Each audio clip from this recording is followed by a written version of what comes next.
আহ, উপস্থিত সকলকে আসসালামু আলাইকুম এবং শুভ অপরাহ্ন। আহ, আজকের এই আয়োজনে ন্যাশনাল পলিসি কম্পিটিশনে 10টি বিশ্ববিদ্যালয় থেকে বিজয়ী হওয়া 10টি দল এখানে উপস্থিত আছে। আপনাদের সকলকে স্বাগতম এবং অভিনন্দন।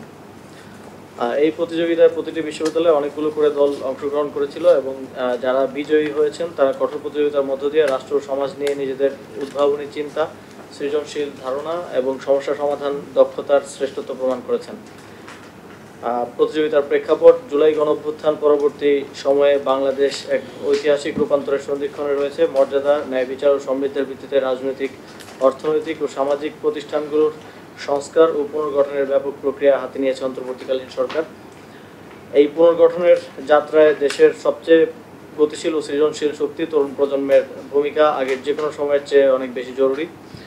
তাদের চিন্তা, উদ্ভাবনী ধারণা এবং দৃষ্টিভঙ্গিকে গুরুত্ব সহকারে গ্রহণ করা এবং নীতি নির্ধারণ প্রক্রিয়ায় তাদের সক্রিয় অংশগ্রহণ নিশ্চিত করা অপরিহার্য।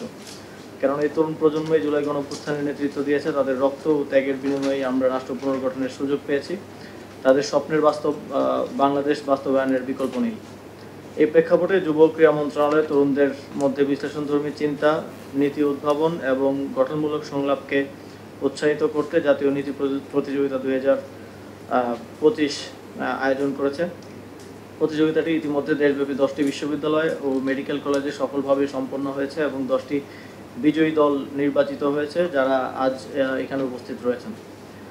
প্রতিযোগিতার অংশগ্রহণকারী শিক্ষার্থীরা শিক্ষা, স্বাস্থ্য, পরিবেশ, কৃষি, প্রযুক্তি, রাজনীতি, সংবিধান, পররাষ্ট্রনীতি ও অর্থনীতি সহ জাতীয় অগ্রাধিকার খাতগুলোতে বাস্তবসম্মত ও সময়োপযোগী নীতি প্রস্তাবনা তুলে ধরেছেন। এই প্রতিযোগিতার মূল লক্ষ্য ছিল তরুণদের নীতি চিন্তা এবং সমস্যা সমাধান ভিত্তিক নেতৃত্বের বিকাশ করা। বিজয়ী দলগুলো আজকের এই সভায় মাননীয় প্রধান উপদেষ্টার সঙ্গে সরাসরি তাদের নীতি প্রস্তাবনা উপস্থাপন করবেন এবং সরকারের শীর্ষ নেতৃত্ব থেকে প্রতিক্রিয়া, দিক নির্দেশনা ও প্রেরণা পাবেন। এর ফলে তরুণদের নীতি পর্যায়ভিত্তিক জাতীয় চিন্তা জাতীয় আলোচনায় যুক্ত হবে এবং নীতি নির্ধারণ প্রক্রিয়ায় নতুন প্রজন্মের অংশগ্রহণ আরও প্রাতিষ্ঠানিক ও অর্থবহ হবে।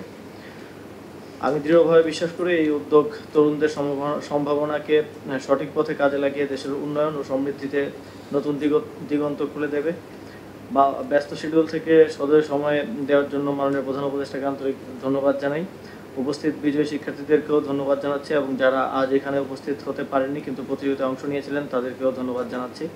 সকল দলই চমৎকার এবং যুগোপযোগী প্রস্তাবনা উপস্থাপন করেছেন। এবং সবশেষে এই প্রতিযোগিতার আয়োজনের সঙ্গে জড়িত সকলকে আন্তরিক ধন্যবাদ জানাচ্ছি।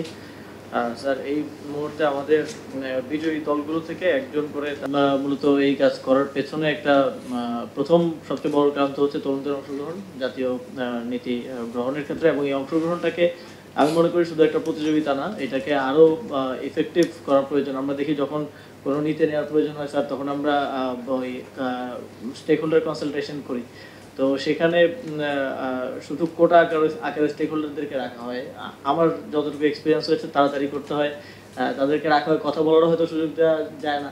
তো এই ক্ষেত্রে আমার মনে হয় সামনের দিকে আমরা এটাকে আরও বেশি ইফেক্টিভ করতে পারি, গ্রাউন্ড থেকে উঠিয়ে নিয়ে আসতে পারি। শুধু স্টুডেন্টদের না, আজকে যদিও স্টুডেন্টরা আছে, বিশ্ববিদ্যালয়ের টিচাররা তারা আরও ওয়েল এডুকেটেড এবং ওয়েল নলেজেবল এই বিষয়গুলো নিয়ে তাদেরকে এঙ্গেজ করে আরও বড় পরিসরে জাতীয় যে কোনো নীতি গ্রহণের ক্ষেত্রে বা মন্ত্রণালয়গুলো অথবা দপ্তর সংস্থার ইন্টারনাল নীতি গ্রহণের ক্ষেত্রেও আমরা কাজে লাগাতে পারি।